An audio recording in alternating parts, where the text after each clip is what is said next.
C'est Voilà, génial. génial. Alors, Bonjour tout le monde.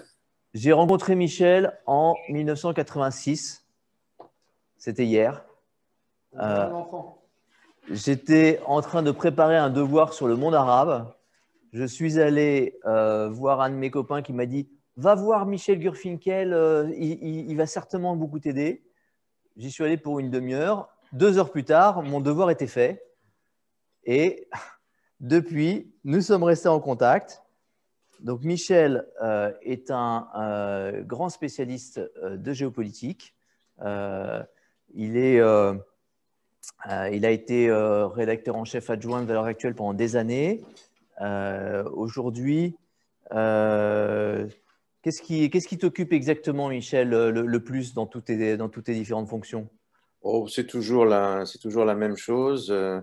J'écris beaucoup pour la presse américaine puisque Hmm. je suis un peu, comment dire, bilingue, binational, voilà. Euh, voilà, en gros, je continue à écrire un petit peu pour Valeurs Actuelles de temps en temps, mais je m'occupe surtout disons, de la réflexion géopolitique globale, Très bien. transatlantique. Génial. Tu as un PowerPoint ou tu es en... Non, non, non, je vais, avec les mains? si vous voulez bien, on va juste bavarder entre nous Très bien. un petit Est-ce que moment. est-ce que ta caméra est activée? Je pense, oui, je pense. Est-ce qu'on me voit bien? Est-ce que tout va Attends un bien? instant. Voilà. Tout va bien? Et c'est parfait. Voilà, Donc le voilà. Père Noël est arrivé. Le Père Noël est arrivé. Voilà, voilà le C'est- résultat de plusieurs Je mois. me permets parce que c'est toi qui m'avais suggéré que... Absolument. En direct du pôle Nord, en direct du pôle Nord. Voilà. Alors Père Noël, comment s'est passé cette année? Qu'est-ce qu'on peut dire de cette année 2020? Eh bien, disons que c'était une sacrée année 2020, une sacrée année de 2020. Alors, je voudrais commencer par une image. Je vais essayer donc de vous montrer, ce sont des images, de simples images. Euh, je vais faire une tentative de partage d'écran. Ah non, je peux pas. Ah, Alors, c'est pas attends un grave, instant, un c'est pas instant, un grave. instant, un instant, un instant, ça va être bon. Oui, On va te redonner les droits. oui, Co-host. Tu je vois peux le faire. le petit Oui, partage en bas là? oui, Le on petit va bouton essayer. vert? Non, je peux toujours pas le faire. Voilà. On va pas perdre de temps. Je vous aurais montré quelque chose, mais c'est pas bien grave. Je vais vous Ah, parler alors de. attends. C'est Oui. moi, c'est moi qui ai la main apparemment.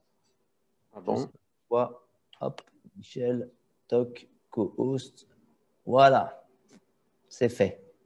Alors, ça veut dire quoi? Je peux. Que le petit bouton vert est apparu normalement. Bon, on va faire une dernière tentative, mais si je peux pas. Ah oui. Alors voilà. Alors. Pardon. Bon, ça n'a pas l'air de bien avancer tout ça. Ah, partage d'écran. Voilà. Euh, alors, un instant, partage d'écran. Voilà. Est-ce que vous voyez? Non, vous ne le voyez pas encore. Est-ce que vous voyez cet instrument? Oui. Voilà. Oui, Alors, un globe quoi. on appelle ça, oui, c'est un globe, mais c'est un globe particulier. On appelle ça généralement la sphère armilière. C'était un instrument qui a existé jusqu'au XVIIe siècle et qui aidait les astronomes, pour ne pas dire les astrologues, à se représenter le cosmos. Donc, ce que vous comprenez, c'est qu'au cœur, il y a la Terre et il y a les différents cercles qui s'emboîtent les uns sur les autres. Cela représente l'orbite des planètes, l'orbite des différents corps célestes. Et les astronomes, depuis longtemps, voilà quelques autres images de ce même instrument. Vous avez certainement tous vu cet instrument sans nécessairement connaître son nom, mais c'est un instrument très, très célèbre et qui peut atteindre, comme vous le voyez sur cette image, un degré extrêmement élevé de sophistication, avec énormément de cercles ou de sphères qui s'emboîtent. Et enfin, je vous montre ceci, la sphère armillaire fait partie, c'est depuis le XVIe siècle, voire même le XVe, c'est l'emblème du Portugal. Encore aujourd'hui, sur le blason du Portugal, vous avez une sphère armillaire. C'est une manière d'indiquer que le Portugal était une grande nation de navigateurs. Les navigateurs avaient besoin des astres, ils avaient besoin de faire des calculs pour savoir où ils en étaient sur la mer, des calculs par rapport au ciel pour savoir où ils en étaient sur la mer. Et donc, on comprend que la sphère armillaire figure sur les armoiries du Portugal. Voilà, j'arrête mon partage d'écran ici. Donc, nous revenons en vision directe. Alors, la sphère armillaire que je vous ai présentée, c'est une sorte de combinaison d'un nombre de plus en plus important de cercles de fer qui représentent les orbites des différents corps célestes. Depuis l'invention du télescope, cet instrument n'a plus eu d'utilisation scientifique réelle, mais on peut toujours utiliser, je crois... Attention, Michel, tu touches le micro avec ta feuille. Ah, pardon. Je crois qu'on pourrait toujours, on peut toujours utiliser cette sphère comme un symbole, comme une métaphore. On peut dire que nous sommes enveloppés partout où nous sommes, et à quelque époque que nous soyons, nous sommes enveloppés par un certain nombre de sphères qui nous entourent, les sphères de l'anthropologie, de la sociologie, de l'économie, de la stratégie, et nous essayons de comprendre où nous nous situons par rapport à ces sphères dont nous comprenons en réalité très mal le fonctionnement. Nous savons que nous sommes enveloppés par une écosphère, le climat, les ressources naturelles, la géographie, par une démosphère, la population ou les problèmes de la santé publique, la technosphère, c'est-à-dire les savoir-faire, les infrastructures, la production, les échanges, la noosphère, les savoirs, les valeurs, la créativité. Nous savons que nous sommes enveloppés par ça, mais finalement, nous savons aussi que c'est très, très difficile de savoir où nous en sommes exactement. Nous n'avons que des savoirs limités dans chaque domaine et nous formulons sans cesse des hypothèses quant à notre positionnement par rapport à toutes ces sphères. Disons que quelquefois les hypothèses ont l'air de marcher, alors on va dire que notre société fonctionne sur un paradigme qui marche, un paradigme géopolitique qui marche, et puis du jour au lendemain, on s'aperçoit que le paradigme ne marche plus et on se trouve dans une situation de crise d'autant plus poussée que lorsque le paradigme ne marche plus, mais qu'on n'a pas un nouveau paradigme, il y a une sorte de nécrose complète de la recherche ou de la compréhension du monde qui nous entoure, qui se produit. Et plus on vit avec un paradigme mort, moins on a de chances de trouver un paradigme vivant. En 2020, nous avons vraiment compris que les paradigmes sur lesquels nous vivions jusqu'ici étaient devenus complètement inopérants. Nous avons compris que nous sommes entrés dans quelque chose de tout à fait différent de ce que nous avions connu.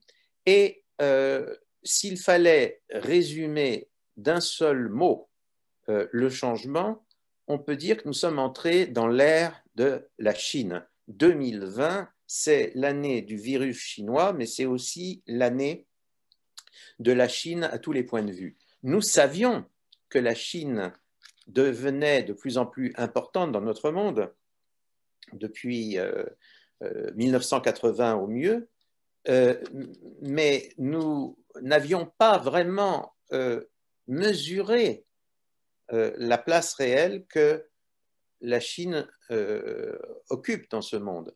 Maintenant, nous commençons à le savoir. En effet, la pandémie, elle est venue de Chine, tout d'abord.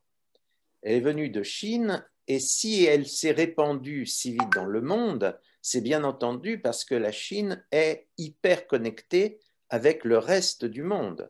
Si la pandémie avait éclaté, par exemple, dans un coin reculé du Burkina Faso, ça aurait été très grave pour les habitants du Burkina Faso, mais on peut penser qu'il n'y aurait pas eu une pandémie mondiale aussi rapidement et de manière aussi étendue. En revanche, quand elle vient de Chine, elle frappe le monde entier parce que les échanges avec la Chine dominent complètement notre économie et donc notre monde aujourd'hui. La pandémie a révélé également, et ça a été un grand choc pour nous tous, et en particulier pour les Français, elle a révélé notre dépendance dans des secteurs clés comme la pharmacie, les industries et les fournitures de santé par rapport à l'industrie chinoise. Nous savions qu'on achetait beaucoup de choses en Chine, on savait vaguement que les trois quarts des matériels, quand je dis les trois quarts, c'est pratiquement 90% des matériels courants médicaux étaient achetés désormais en Chine, mais on le savait, mais on n'en avait pas mesuré toutes les implications. Nous en avons mesuré les implications avec diverses pénuries et avec le fait que l'on était pendant de longues semaines totalement dépendant des livraisons chinoises. Et enfin, la troisième chose que la pandémie a révélée, c'est que la Chine n'est pas un partenaire extrêmement sympathique.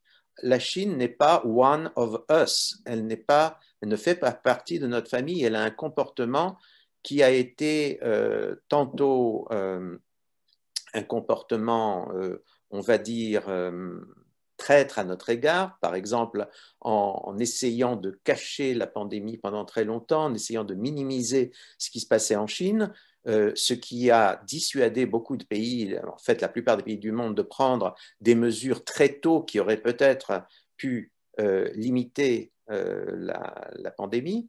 Mais surtout, malheureusement, les Chinois se sont également comportés en même temps de manière assez arrogante vis-à-vis du reste du monde. Ils ont eu tendance à dire nous sommes plus forts que vous, voilà, il faut que vous compreniez que nous vous avons dépassé, que maintenant l'avenir est chinois. Ce qui nous amène à une autre idée qui est apparue en 2020. Disons qu'on la voyait venir, mais à partir de 2020, elle s'est imposée. Cette idée, c'est que nous sommes peut-être entrés dans une nouvelle guerre froide. Une nouvelle guerre froide, cela veut dire, on pense évidemment à la situation qui a prévalu pendant la grande guerre froide 1945-1989, c'est-à-dire une situation où le monde entier enfin, ce qui régissait les relations internationales, c'était une coupure du monde entre deux blocs, pour ne pas dire deux empires, et une logique par laquelle on était membre d'un bloc ou d'un autre. Et c'était extrêmement difficile de se situer entre les deux blocs. Est-ce que nous sommes à nouveau, avec la Chine, dans une situation de ce genre? Je voudrais qu'on essaie de réfléchir un peu sur le contenu même du choc géopolitique. Pour cela, revenons à ces années 1980, les années qui ont marqué le début de l'ascension de la Chine. On peut dire que les années 1980, c'est l'apogée de l'Occident. L'Occident, c'est-à-dire en gros le monde euro-américain, ou américano-européen, comme vous voudrez, il gagne la guerre froide. Pendant cette décennie, il gagne la guerre froide. Alors, ça commence par la Chine de Teng, qui invente une sorte de communisme frotté de capitalisme, puis qui devient rapidement une sorte de national-capitalisme vaguement communiste, mais beaucoup plus capitaliste que communiste. Et ensuite, à la fin de la décennie, il y a Gorbatchev, la perestroïka, il y aura bientôt l'effondrement de l'URSS, l'effondrement simultané du système communiste soviétique qui était quand même en place depuis 1918 et l'effondrement de la puissance impériale russe, de l'Union soviétique en tant que système impérial. Pourquoi l'Occident a gagné dans les années 80? Il a gagné pour beaucoup de raisons, mais la raison numéro 1 pour laquelle il a gagné, c'est qu'il y a eu une accélération de son avantage économique, technologique, etc., qui était centré sur la révolution digitale. On ne va pas entrer dans les détails, vous connaissez parfaitement les étapes de la révolution digitale. Vous savez que sur le plan militaire, la révolution digitale s'appelait la révolution dans les affaires militaires, c'est l'apparition des armes intelligentes, et à partir de ce moment-là, militairement, l'Est avait perdu. L'Est était à la tête d'un arsenal énorme, mais c'était de la quincaillerie face aux armes intelligentes que les Occidentaux étaient en train de mettre au point et de déployer. Le problème d'une révolution digitale, c'est qu'il n'y a pas de plus grand égalisateur que le digital, ou j'emploie le mot digital, je m'aperçois que je devrais dire en bon français numérique. Il n'y a pas de plus grand égalisateur que le numérique. En effet, il y a beaucoup de savoirs qui sont difficiles à transmettre, mais il y a un savoir universel, ce sont les mathématiques. Dès que vous avez dans un pays donné, même un pays très peu développé sur les autres plans, mais dès que vous avez une petite population de gens qui se débrouillent en mathématiques et qui sont capables donc d'intervenir dans le monde numérique, il y a une égalisation qui se produit instantanément entre les plus grandes puissances numériques et les plus petites puissances numériques. On tend nécessairement à l'égalisation. Et cette égalisation entraîne aussi à terme une sorte de dialectique du maître et de l'esclave. L'esclave rejoint le maître, le non-Occident rejoint l'Occident. Il y a une formule très célèbre qui était justement à la mode dans les années 80-90, c'était « the West and the rest », l'Occident et le reste du monde, « West and the rest ». Il se trouve que « the rest », dans les années qui ont suivi l'apogée occidentale, le reste a eu les moyens de rattraper très vite l'Occident. Et ça a été avant toute chose le cas de la Chine. Alors la Chine avait, à partir du moment où elle prend la décision d'accepter le système occidental, à partir du moment où elle comprend que le système occidental est le seul qui fonctionne et que si elle veut être un pays qui compte, elle doit entrer dans ce système occidental. À partir du moment où elle prend cette décision, la Chine avait deux atouts décisifs que d'autres acteurs n'avaient pas au même point. Premièrement, elle avait sa masse critique. La Chine, c'est 1,3 milliard d'habitants, c'est un pays continent, c'est un pays qui a la superficie, la population, les ressources. À terme, la Chine a une masse critique dans les relations internationales qui lui permet d'exister sans l'Occident. Si elle le veut, elle le pourrait.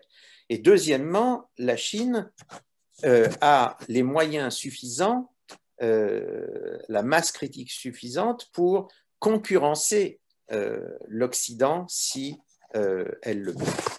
De facto, la Chine est ainsi devenue le leader du reste contre le Ouest.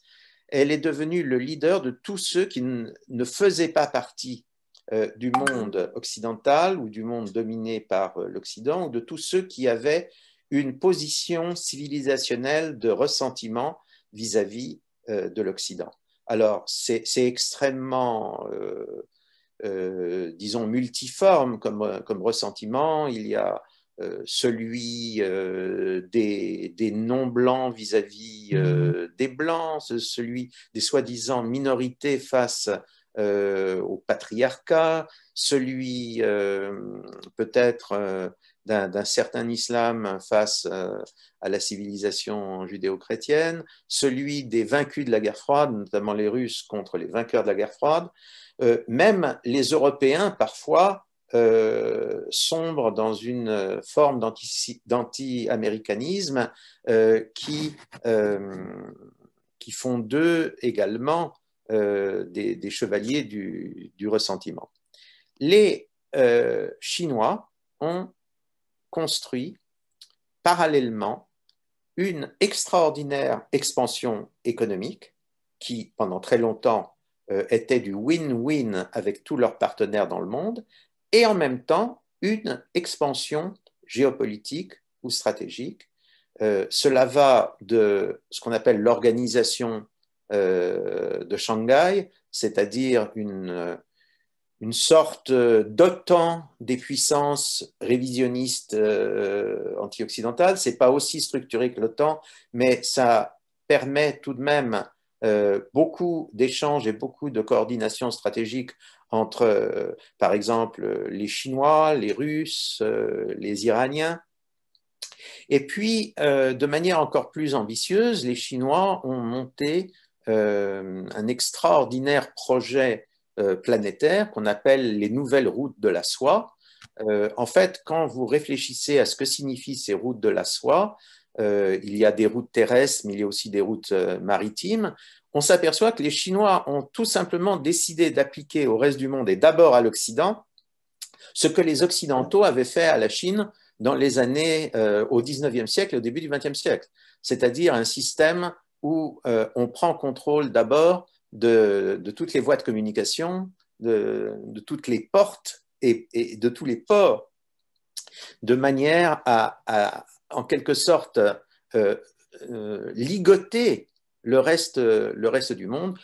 Ceux qui ont l'habitude du jeu de Go se demanderont dans quelle mesure ce n'est pas aussi une transposition de ce jeu célèbre asiatique aux relations internationales. Alors, il y a eu beaucoup de choses qui se sont produites en 2020, une situation, disons, de tension, d'hostilité ouverte. L'année 2020 était l'année où l'administration Trump, par exemple, qui au début semblait jouer la carte plutôt de la coopération avec la Chine, en est arrivé pratiquement à dire maintenant le reste du monde doit choisir entre la Chine et nous. Ça a été quand même le moment où des embargos ont été décrétés contre des produits chinois, des technologies chinoises, des applications chinoises. Est-ce que nous sommes dans une nouvelle guerre froide?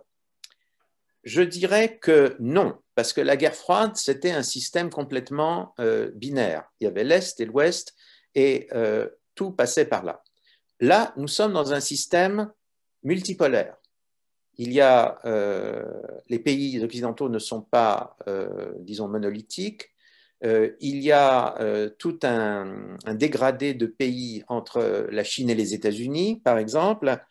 On est dans une situation qui ressemble plutôt à ce que l'on a connu avant la guerre de 14 ou ce que l'on a connu avant la guerre de 39, ce qui ouvre la voie à toutes sortes de réalignements permanents.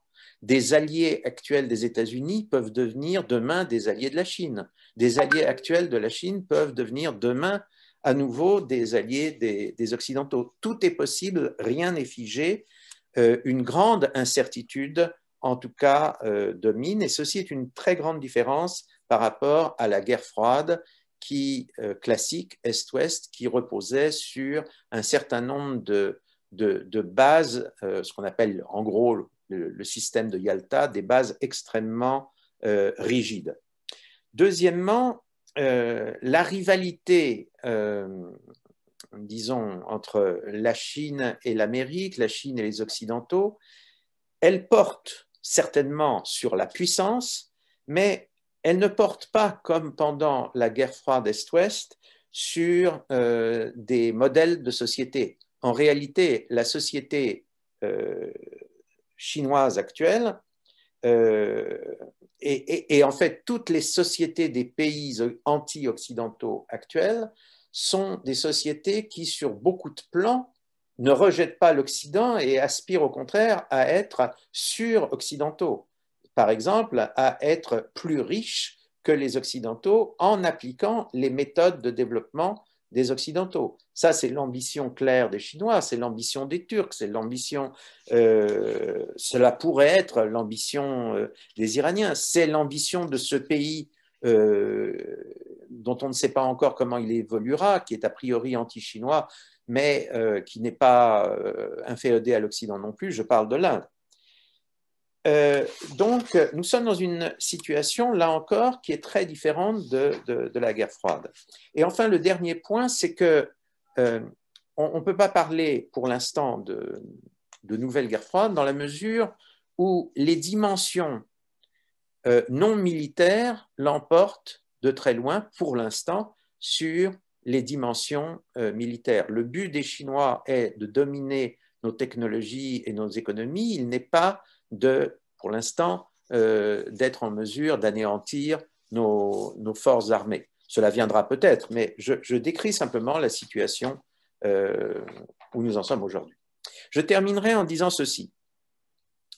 Il faudrait, en gardant la tête très froide, faire quelques observations. Premièrement, il semble bien que la Chine a abattu son jeu trop tôt. Vous savez que le grand stratège classique chinois, c'est Sun Tse. Et Sun Tse avait l'habitude, enfin l'idée fondamentale de Sun Tse, c'est que vous ne livrez bataille que lorsque vous l'avez déjà gagnée. C'est-à-dire que c'est seulement quand vous avez réussi en fait à dominer complètement l'adversaire que vous lui donnez le coup de grâce. La Chine s'est présentée comme a prétendu à un rôle de nouvelle superpuissance avant d'avoir atteint cette dimension, déclenchant un choc en retour très fort chez les Occidentaux. Il y a peut-être ici une faute personnelle du maître actuel de la Chine, le président Xi Jinping, puisque ses prédécesseurs faisaient extrêmement attention à ne pas commettre cette faute-là, et lui, pour des raisons qui sont soit personnelles, soit politiques, a décidé de jouer une carte hyper nationaliste en Chine qui ne pouvait que susciter un haut le cœur dans le reste du monde. Deuxièmement, là, il est clair qu'une guerre économique entre l'Occident et la Chine, entre l'Amérique et la Chine, entre un bloc Amérique, Europe et la Chine, c'est quelque chose qui va coûter extrêmement cher à l'ensemble du monde, mais d'abord aux Américains et aux Européens.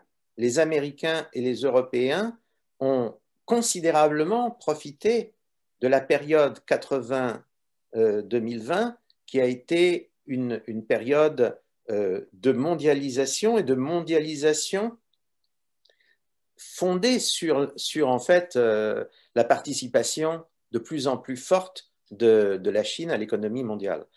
Nous pouvons avoir peur de la Chine, nous pouvons dénoncer ce qui se passe en Chine, mais il faut savoir en même temps que si nous entrons dans une logique de guerre économique avec la Chine, c'est le système économique sur lequel nous vivons jusqu'à présent, en tout cas sur lequel nous avons vécu pendant 40 ans, qui est remis en cause. Il n'est pas sûr que nous ayons les moyens de retomber tout de suite sur nos pattes, d'autant plus que nous sommes dans un contexte compliqué à cause de la pandémie.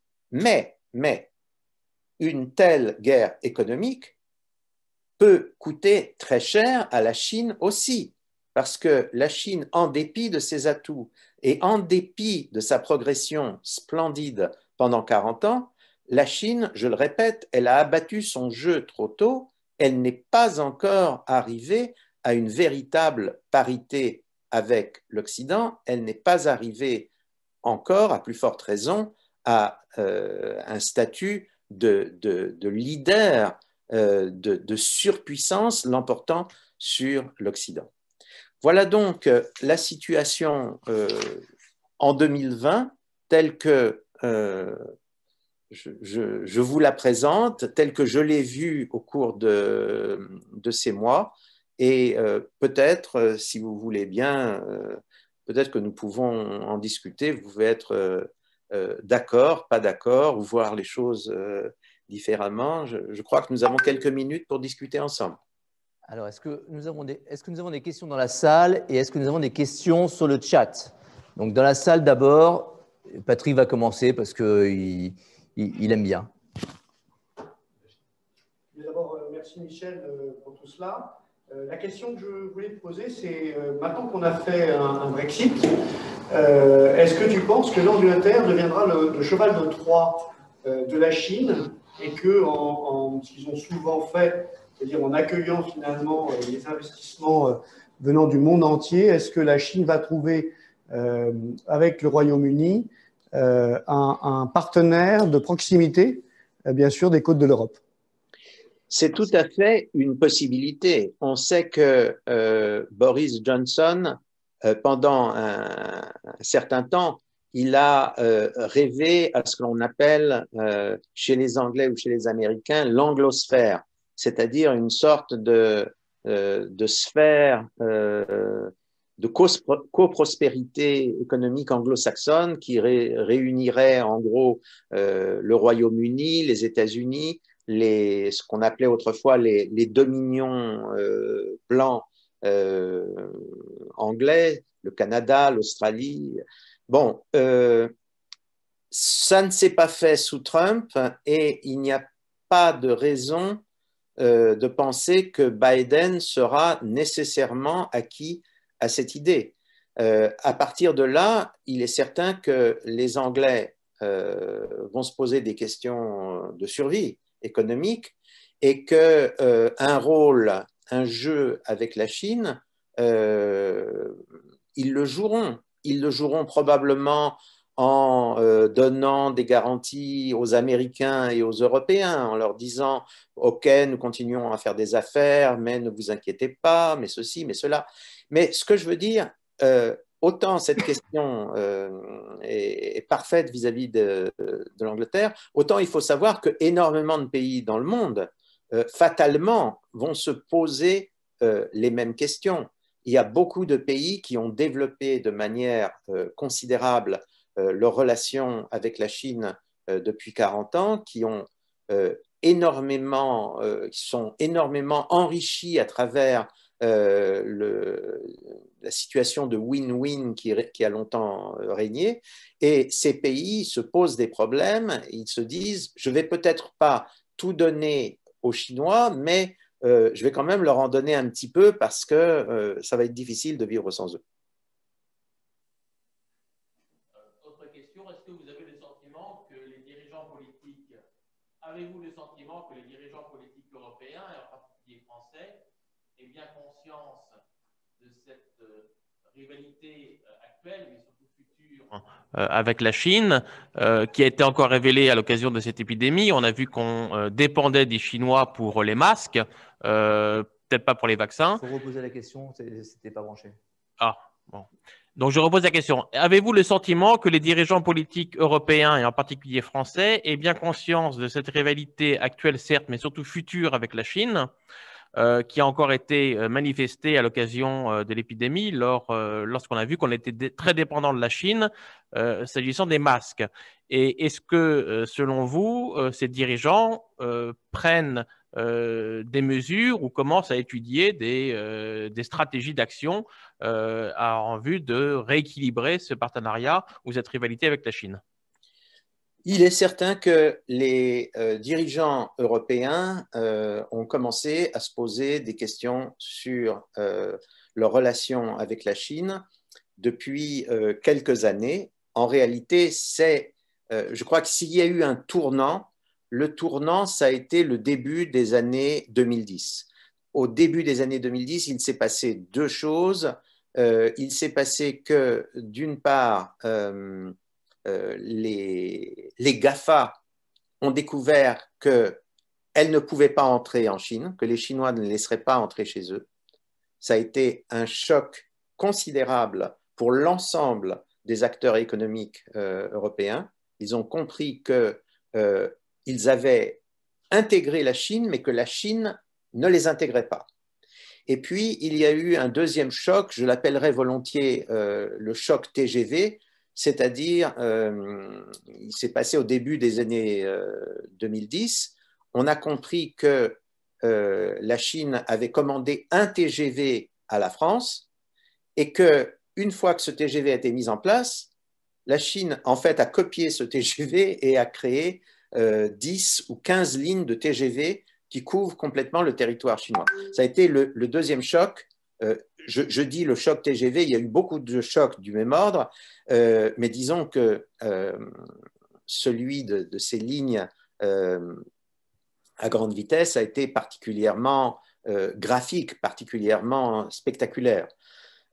Donc, lorsqu'on a vu ça, lorsqu'on a vu le tournant néo-autoritaire, voire néo-totalitaire du régime chinois sous Xi Jinping, il y a eu chez tous les dirigeants européens la notion qui est arrivée du fait qu'il y avait un danger dans le type de relation qu'on avait désormais avec la Chine. Vous savez que le président Macron, à plusieurs reprises pendant l'année de la pandémie, a dit qu'on pouvait se poser des questions sur les Chinois, sur la manière dont ils avaient géré leur relation avec le monde sur cette question de la pandémie. Je pense donc que les Européens sont conscients du problème. Maintenant, est-ce que les Européens savent comment gérer le problème? Malheureusement, j'ai tendance à penser que non. J'ai tendance à penser que non, parce que nous savons premièrement que, en dépit de ce que l'on dit, l'Europe puissance n'existe pas, et il y a des chances qu'elle ne puisse pas exister avant très longtemps, si même elle peut exister un jour. Mais de plus, la plupart des pays européens connaissent des crises internes très graves qui les rendent encore moins capables de faire face de manière cohérente à un défi de ce genre. Au mieux, nous sommes dans une période, disons, où l'on a pris conscience du problème et on a commencé à réfléchir au problème. Je n'ai pas vu pour l'instant de dirigeants européens qui ont apporté ne serait-ce que le début d'un élément de stratégie. Oui, bonjour. J'ai aussi également une autre question. Comment pensez-vous que la Chine en interne ou les Chinois vont évoluer les prochaines années face plus ou moins aux problèmes qu'ils ont en interne, soit du système de crédit social ou par exemple la disparition de Jack Ma depuis le mois d'octobre qui se fait savoir un peu partout? Il y a eu, la Chine s'est développée après 1980 selon, en gros, ce qu'on pourrait appeler une formule Pinochet. Vous savez que Pinochet avait établi un régime autoritaire au Chili en 1973 et qu'il a maintenu un régime autoritaire jusqu'à ce qu'il quitte le pouvoir, mais en même temps, il a pratiqué le plus grand libéralisme en matière économique et en matière sociétale. La Chine a fait à peu près la même chose, c'est-à-dire que le monopole du pouvoir détenu par le Parti communiste est resté intact, notamment après la répression de Tiananmen de la place Tiananmen en 1989, mais d'un autre côté, il y avait une réelle ouverture sur le plan économique et sur le plan sociétal. Avec le président Xi, nous avons une situation différente où on assiste à un retour vers un système extrêmement autoritaire, non seulement politiquement, mais aussi, semble-t-il, économiquement et sociétalement. Économiquement, vous êtes au courant, vous avez suivi les tensions qu'il y a entre les plus grosses entreprises chinoises, notamment celles qui réussissaient le mieux dans des activités susceptibles d'une planétarisation rapide. Je pense par exemple à Alibaba qui avait dupliqué de manière intelligente et efficace le modèle Amazon. Nous savons que maintenant, ce genre d'entreprises sont en fait remises au pas par le pouvoir qui redevient un pouvoir communiste, peut-être communiste confucéen, mais communiste. On est passé du national-libéralisme inventé par Teng à une sorte de néo-maoïsme confucéen mis en place par Xi. Alors, il y a un problème, il y a toutes sortes de problèmes réels actuellement en Chine. Il semble que le régime ait la tentation de résoudre tous ces problèmes de manière cybernétique, par un recours massif à l'intelligence artificielle.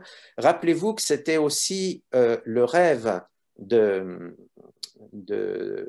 en fait, des soviétiques pendant les 2 ou 3 perestroïkas successives des années 1980. Déjà, Andropov croyait qu'il allait pouvoir régler tous les problèmes de l'Union soviétique en utilisant des ordinateurs IBM. En définitive, non, ça n'a pas pu marcher. Est-ce que la Chine va continuer sur sa lancée ou pas? Je n'en sais rien. Je vais vous proposer un simple thème de réflexion à ce sujet. La Chine, effectivement, nous a montré que nous étions dépendants d'elle pour 90% des fournitures médicales courantes, les masques, par exemple. Mais, d'un autre côté, le vaccin n'a pas été mis au point en Chine. Il n'a pas été mis au point en France non plus. Il a été mis au point par des grosses sociétés anglo-saxonnes. Donc, il y a toujours un avantage qualitatif considérable du côté occidental. Est-ce qu'actuellement, il y a des Chinois qui se disent qu'avec le pouvoir actuel, ils sont en train d'entrer dans une régression? C'est possible. Mais comme le pouvoir est autoritaire, pour ne pas dire totalitaire, est-ce que les Chinois qui se posent des questions, qui voudraient en fait qu'on n'arrive pas à une guerre froide Chine-Occident, est-ce que ces Chinois se feront entendre ou pas? Merci beaucoup, Michel.